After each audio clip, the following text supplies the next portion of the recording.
Friction, घर्षण।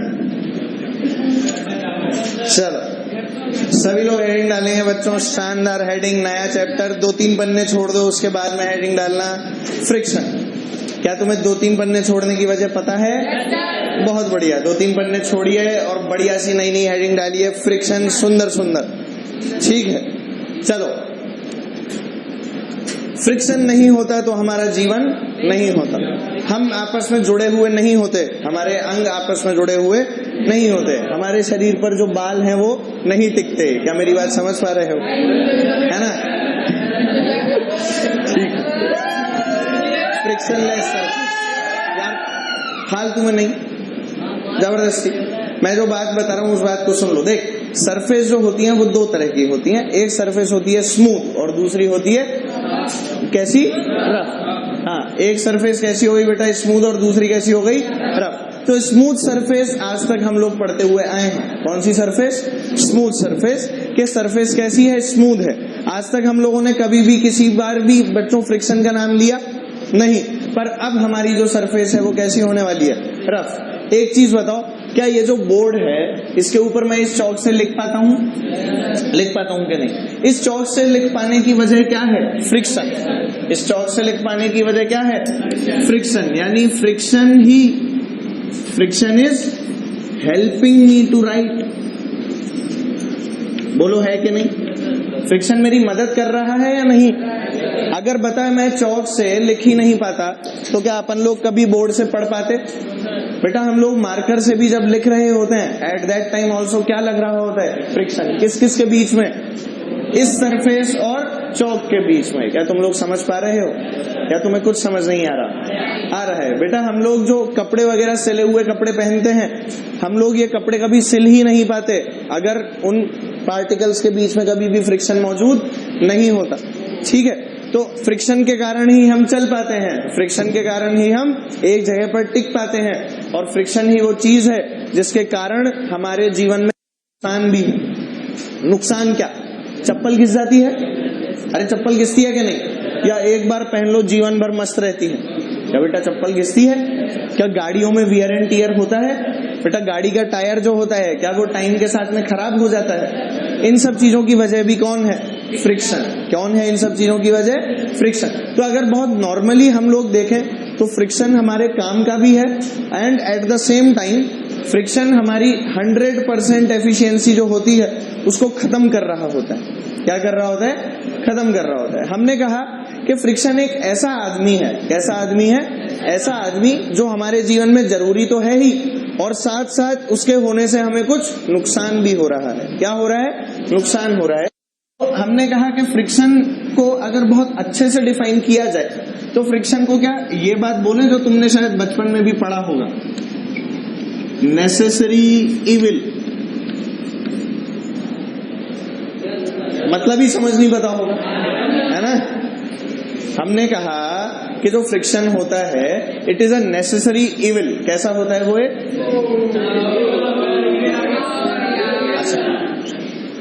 ये friction से नहीं था, हवा से था। तो फ्रिक्शन क्या है बच्चों? एक नेसेसरी इविल है। मतलब हमारे जीवन में एक ऐसा प्राणी जिसके कारण ही हम लोग चल पाते हैं, जिसके कारण हम लोग कई सारे काम कर पाते हैं, पर उसके कारण जो हम काम कर रहे होते हैं उन सब कामों के अंदर हमें कभी भी 100% की एफिशिएंसी नहीं मिलती। बोलो मिलती है क्या? अरे बोलो यार। अरे भैया एक ब्लॉक को ऐसे धक्का मारूंगा तो वो ब्लॉक थोड़ी देर बाद रुक जाता है ना? क्या जीवन भर चलता रहता है? रुक जाता है ना? क्यों? क्योंकि न्यूटन सेकंड लॉ काम कर रहा होता है या फर्स्ट लॉ? अबे फर्स्ट लॉ।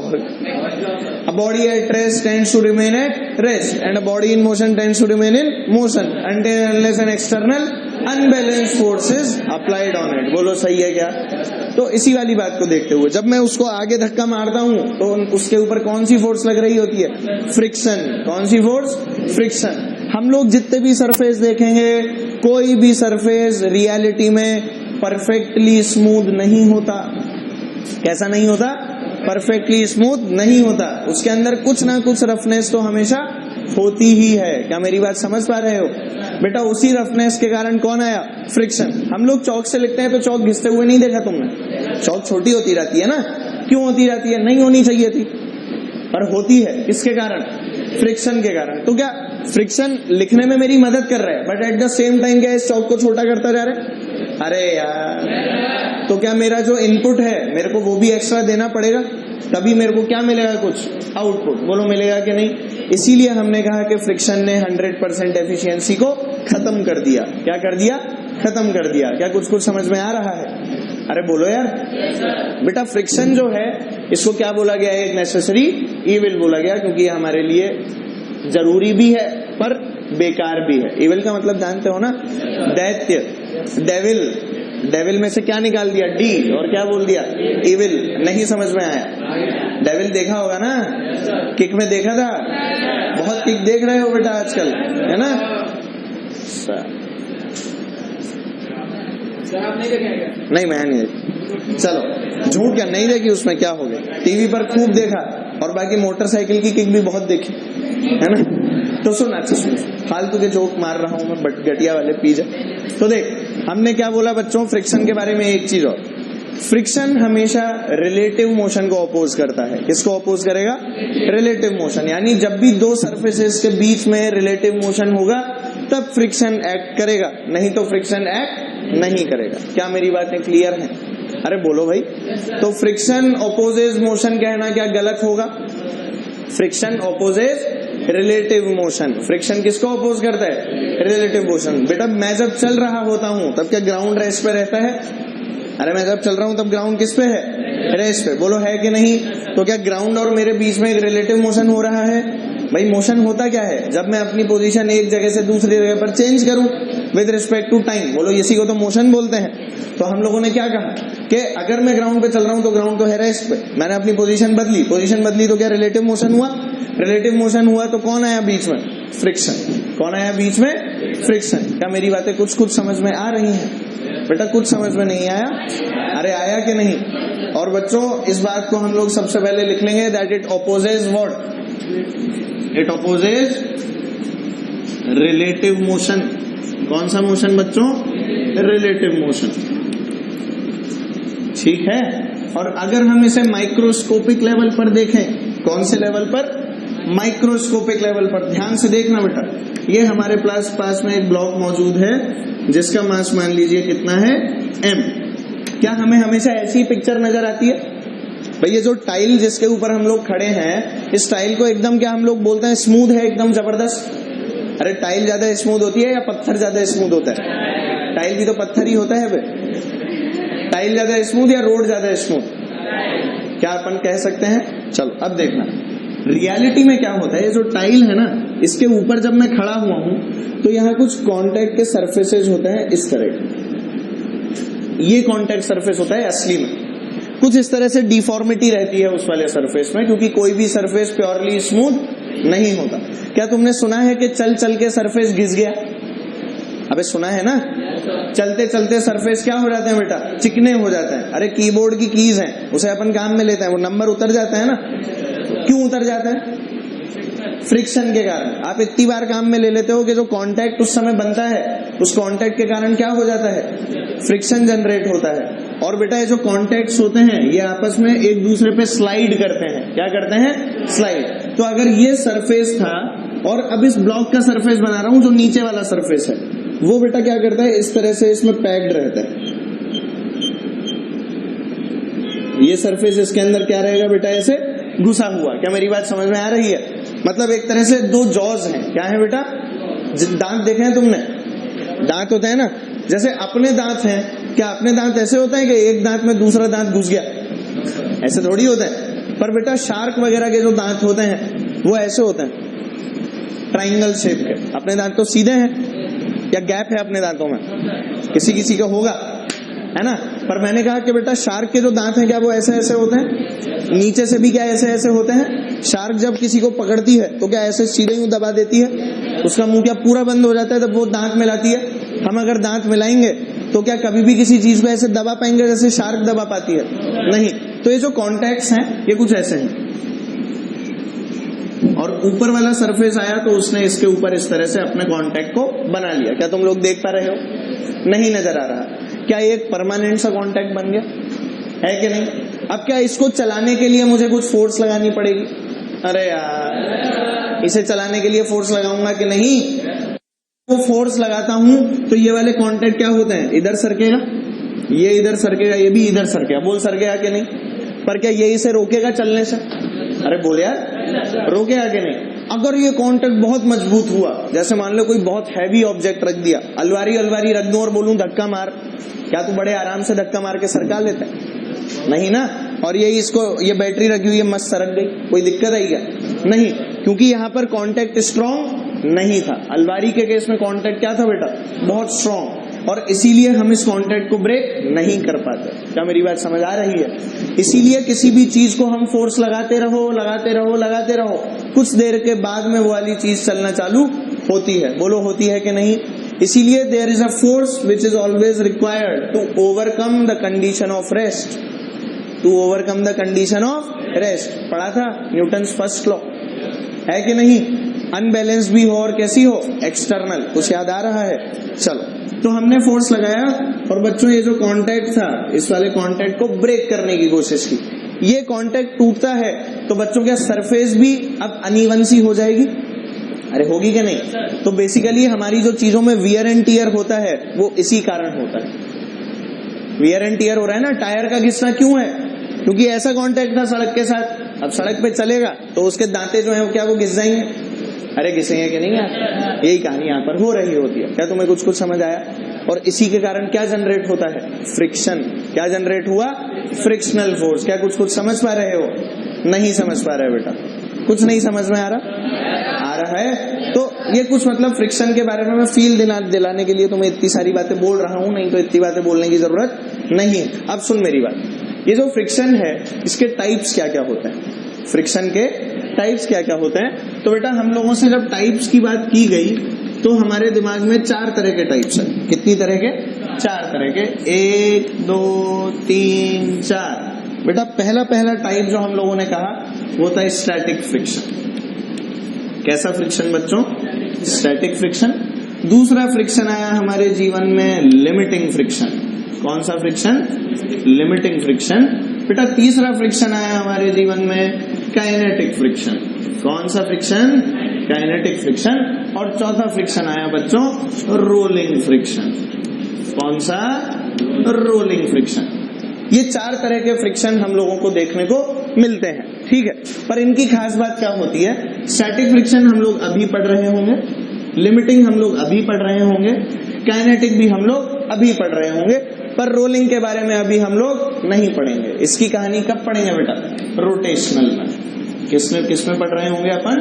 रोटेशनल में। जब हम बोलेंगे बॉडी घूमती भी है और चलती भी है, जैसे कि हमारा टायर, गाड़ी का टायर घूम भी रहा होता है और आगे भी चल रहा होता है, तो उस कहानी को हम लोग कहाँ पढ़ रहे होंगे बेटा? रोटेशनल मोशन जब पढ़ेंगे। क्या मेरी बातें क्लियर हो रही हैं? तो चलो, हमने 4 तरह के फ्रिक्शंस की बात की और साथ में एक बात और बोली कि फ्रिक्शन की बात की जाए तो क्या मैं कह सकता हूं कि फ्रिक्शन जो है it is a component of the net contact force. ध्यान से सुनना, मैंने बोला friction is a component of net contact force. बोलो ये कहना सही है क्या? ध्यान से सुन। फ्रिक्शन कांटेक्ट से जनरेट होता है, बिना कांटेक्ट से? कांटेक्ट से। यानी फ्रिक्शन कैसी फोर्स है? Contact force. याद कर, मैंने एनएलएम में तेरे से जब एक चार्ट बनवाया था तो उसमें बताया था कि कांटेक्ट फोर्सेज में कौन कौन आता था? Friction, tension, normal. सब भूल भाल गए? याद है? अब हम लोग कौन सा फोर्स पढ़ रहे हैं? फ्रिक्शन। तो मैंने कहा कि फ्रिक्शन जो है it is a component of the net contact force. इसका क्या मतलब हुआ? ध्यान से सुनिए। जैसे मान ले ये हमारे पास में एक ब्लॉक रखा है जिसका मास कितना था बच्चों? m। इस ब्लॉक का मास कितना माना गया? m। तो एक चीज बता, इसके ऊपर क्या लग रहा होगा बच्चों? नॉर्मल। बोलो लगेगा कि नहीं? और मैंने अगर कहा कि मैंने इस ब्लॉक से रिलेटिव मोशन कराया ग्राउंड के रिस्पेक्ट में इस वाली डायरेक्शन में, ठीक है, तो बता बेटा फ्रिक्शन जो है क्या इट अपोजेज रिलेटिव मोशन? अरे बोलो। फ्रिक्शन अगर रिलेटिव मोशन को अपोज करेगा तो क्या फ्रिक्शन की डायरेक्शन जो है वो पीछे होगी? अरे यार, होगी कि नहीं? तो बेटा नॉर्मल तो लगी कहाँ पे? ऊपर। फ्रिक्शन कहाँ लगा बच्चों? पीछे। तो एक चीज बता, नॉर्मल और फ्रिक्शन का दोनों ही कांटेक्ट फोर्स होते हैं कि नहीं? तो नेट कांटेक्ट फोर्स क्या होगी? क्या this will be your net contact force FC? बोलो कह सकता हूं क्या? कह सकता हूं बेटा? एक वेक्टर ये, एक वेक्टर ये, दोनों का रिजल्टेंट आया ये। अरे बोला आएगा कि नहीं? नहीं समझ में आया। तो अगर ये इनका रिजल्टेंट है तो हम लोग क्या कह सकते हैं? FC is equal to under root of n square plus f square. बोलो कह सकते हैं कि नहीं? तो ये हमारी क्या कहलाती है बच्चों? Net contact force. ये क्या है? Net contact force. तो क्या हम यहां से कह सकते हैं, ध्यान से सुनिएगा, कि फ्रिक्शन नेट कांटेक्ट फोर्स का वो कंपोनेंट है जो सरफेस के पैरेलल होता है? सुन के समझ के देख, फ्रिक्शन नेट कांटेक्ट फोर्स का वो कंपोनेंट है जो हमेशा सरफेस के पैरेलल होता है। नहीं समझ आया? तो क्या ये जो डेफिनेशन है component of a net contact force, क्या ये कंप्लीट डेफिनेशन है? Component of net contact force, और आगे इसमें क्या जुड़ जाएगा बेटा? Parallel to the surface. बोलो सही है क्या? तुम्हें कुछ समझ नहीं आ रहा? आ रहा है कि नहीं?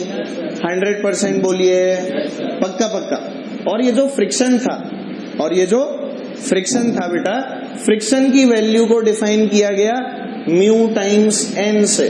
किससे डिफाइन किया गया? Mu times n। ठीक है, हम लोग अभी पढ़ेंगे ये म्यू n के अंदर भी किस तरह से वेरिएशन लाए जाते हैं, जब मैं तुम्हें टाइप्स ऑफ फ्रिक्शन के बारे में बता रहा हूँ। पर अभी बस इतना समझ लो कि फ्रिक्शन की जो वैल्यू होती है वो कितनी होती है बच्चों? म्यू इंटू n, जिसके अंदर म्यू जो होता है it is known as the coefficient of friction. क्या होता है बच्चों? Mu is the coefficient of friction. और ये जो होता है बच्चों, ये सरफेस पे डिपेंडेंट होता है कि सरफेस जो है वो कैसा है। ठीक है, n is the what? Normal force. n यहां पर होती है normal force which is always perpendicular to the contact surface. बोलो निकाल सकते हो कि नहीं? यहां पर नॉर्मल क्या होगा बच्चों? mg। बोलोगा कि नहीं? तो यहां पर अगर मैं फ्रिक्शन की वैल्यू लिखूंगा तो क्या लिखूंगा? Mu into n। बोलो आएगा कि नहीं? तुम्हें कुछ समझ नहीं आ रहा? कुछ कुछ आ रहा है बेटा? अगर कुछ कुछ समझ में आ रहा है तो चलो आगे की कहानी देखो, सुनना।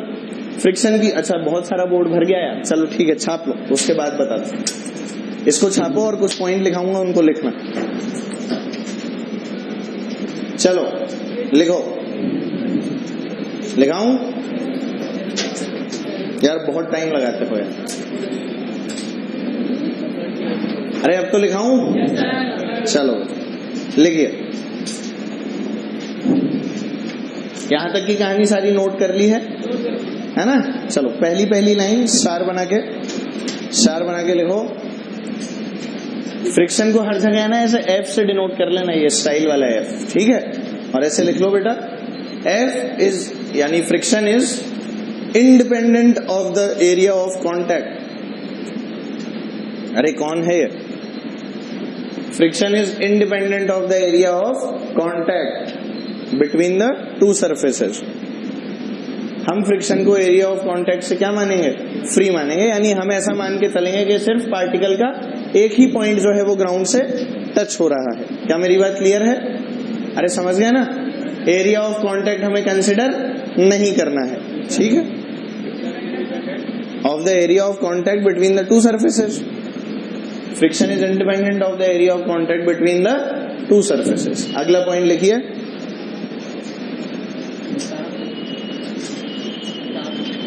हाँ मतलब एक के बाद एक पॉइंट लिखना है आप। अगला पॉइंट लिखें बच्चों, the value of friction depends on the normal reaction. The value of friction depends on the normal reaction. The value of friction depends on the normal reaction. Friction की वैल्यू नॉर्मल रिएक्शन पे dependent है। अगला point, the angle between, अगला point, the angle between normal and net contact force. मतलब ये वाला angle बच्चों ध्यान से देखिए, इस एंगल की बात हो रही है। The angle between normal and net contact force, मान ले एंगल है फाई, मान ले एंगल क्या है? फाई। तो इस एंगल को बोला जाता है बच्चों एंगल ऑफ फ्रिक्शन। क्या बोला जाता है इसे?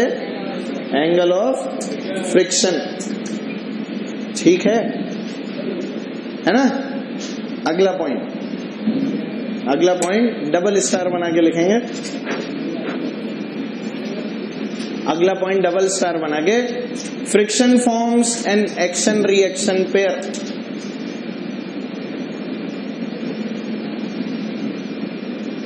Friction forms an action reaction pair.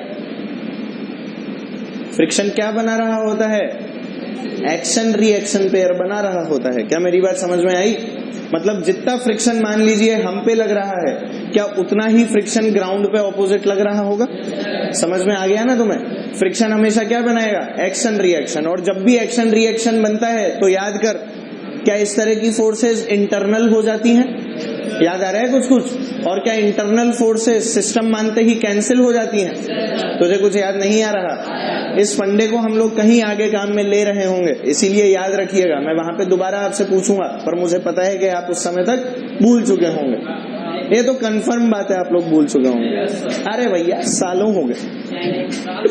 हाँ, एक आध दो को मुश्किल से याद रहता है, बाकी सब जो है वो भूल जाते हैं। और मैं आशा करता हूं कि आप लोग उसे याद रखें। ठीक है, चलो अगला पॉइंट लिखें। It is a misconception. It is a misconception.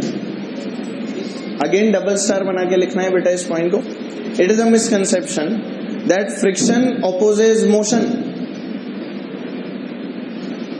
It is a misconception that friction opposes motion और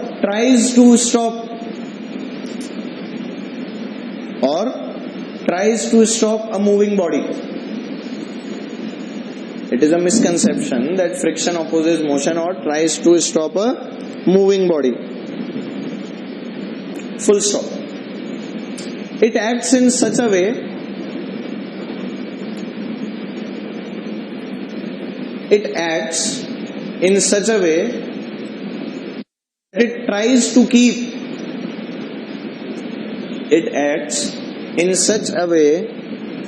that it tries to keep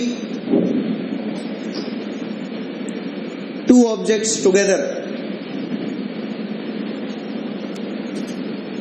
That it tries to keep two objects together by accelerating or decelerating them. It tries to keep two objects together by accelerating or decelerating them. By accelerating or decelerating them. ठीक है, full stop. इसी में आगे लिखें, मैं अभी समझा रहा हूं। Even if the two bodies get separated,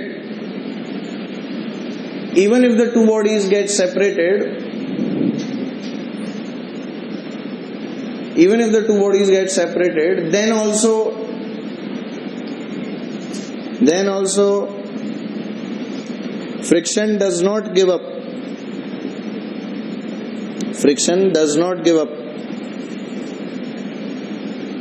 And tries to bring them together.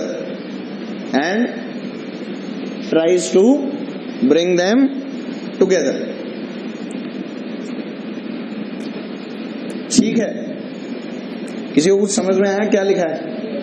यहां पर बच्चों ये लिखा हुआ है, सुनना, कि ये एक मिसकंसेप्शन है कि फ्रिक्शन चीजों को रोकता है। बेसिकली फ्रिक्शन क्या चाहता है कि जो दो चीजें साथ में रखी हैं वो हमेशा क्या रखी रहें? साथ में रहें। मतलब कि फ्रिक्शन तो एक भला आदमी है। कैसा आदमी है? भला आदमी, जो कि दो प्यार करने वालों को अलग नहीं होने देता। बोल, होने देता है क्या? फ्रिक्शन चाहता है कि अगर दो लोग आपस में प्यार करते हैं तो वो दोनों साथ रहें। वो दोनों क्या रहें? साथ रहें। अगर दोनों में कभी झगड़ा हो जाए तो भी फ्रिक्शन क्या चाहता है? कि उन दोनों को वो साथ ले आए। समझ गए?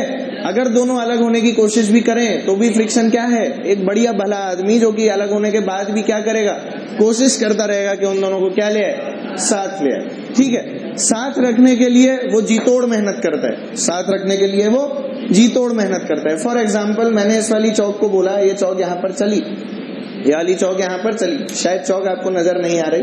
डस्टर की बात करते हैं। देख, ये वाला डस्टर यहाँ पे चल रहा है, क्या ये रुक गया? फ्रिक्शन क्या चाहता था? इसे रोकना नहीं चाहता था। फ्रिक्शन चाहता था कि इस टेबल का कांटेक्ट इस डस्टर के साथ में खत्म ना हो, है ना। जहां रखा है वहीं इसका कांटेक्ट क्या रहे, मेंटेन रहे। क्या मेरी बात समझ पा रहे हो? कुछ समझ नहीं आ रहा क्या? उसके लिए इसने इस वाले डस्टर को डेसिलरेट किया या एक्सेलरेट किया? डेसिलरेट किया। बोल किया कि नहीं? सेकंड केस ध्यान से सुनना बेटा। अब मैंने क्या किया, ये बैटरी सबको दिख रही है? अरे बैटरी दिख रही है? अरे देखो बैटरी नजर आ रही है। अगर ये बैटरी दिख रही है तो देखिए ये डस्टर पे है। मैं किसको चला रहा हूं, डस्टर को या बैटरी को? डस्टर को। फ्रिक्शन क्या चाहता है? बैटरी और डस्टर के बीच का कांटेक्ट नहीं छूटे। बोल यही तो चाहते हैं। तो उसने क्या किया, बैटरी को भी चला दिया। उसने क्या किया, बैटरी को भी चला दिया। मैंने फोर्स किस पे लगा रखा है, डस्टर पे या बैटरी पे? डस्टर पे। मैं तो डस्टर को चला रहा हूं। क्या बैटरी जबरदस्ती चल रही है? क्यों? क्योंकि फ्रिक्शन इन दोनों को अलग नहीं होने देगा। क्या मेरी बात समझ पा रहे हो? तो फ्रिक्शन अच्छा आदमी के बुरा आदमी? अच्छा आदमी। वो चीजों को साथ रखने के लिए उन्हें एक्सेलरेट भी कर सकता है। क्या इसको एक्सेलरेट किया? अरे किया कि नहीं? और वहीं साथ रखने के लिए क्या डेसेलरेट किया? तो वो कुछ भी करता है पर चीजों को क्या रखना चाहता है, साथ। तो फ्रिक्शन कैसा आदमी हो गया, भला आदमी। क्या तुम्हें कुछ कुछ समझ में आया? कुछ समझ में नहीं आया बच्चों? कुछ कुछ। चलो ऐसा करते हैं, आगे बाद में चालू करते हैं जिससे हम लोग स्टैटिक फ्रिक्शन के अंदर घुसे डायरेक्टली। ठीक है, नेक्स्ट क्लास से स्टैटिक फ्रिक्शन के अंदर एंट्री मार रहे होंगे। ठीक है, बढ़िया खा पी के मस्त अपने दिमाग के घोड़े दौड़ते चाहिए। समझ गए?